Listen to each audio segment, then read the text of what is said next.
কেমন আছো তোমরা? আবার একটা ছোট্ট ব্লগ নিয়ে চলে এলাম। এই যে দেখো আজকে ডিনারে কি করেছি, ম্যাগি করেছি, মশলা ম্যাগি করেছি। ওর কোরিয়ান মধ্যে স্টাইলে। বিনস, গাজর, তারপরে রসুন গাছ দিয়েছি, তারপরে ক্যাপসিকাম, আলু, পেঁয়াজ সব দিয়ে মশলা দিয়ে ভেজে যেভাবে চাউ করে ওইভাবেই করেছি। একটু ডিফারেন্ট করেছি, ওটা না দেখলে বুঝবে না, দেখতে চাইলে বলবে, তখন তোমাদেরকে করে দেখাবো। আর সয়া সস দিয়েছি একটুনি।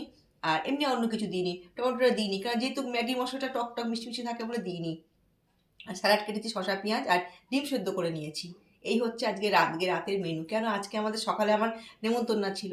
আমার এক আত্মীয়ের মানে কি বলবো, মানে আমার যে বড় ননদ আছে, ওনার যা আর কি মারা গেছে, সেই কাজে গেছিলাম।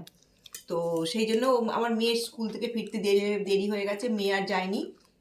মেয়ে বাড়িতেই খেয়েছে, আর আমি ওখানে খেতে গেছিলাম, খেয়েছি। তো ওই জন্য আজকে বেশি রান্না বান্না ওসব খাওয়া দাওয়া করছি, রিচ খাবার দাবার।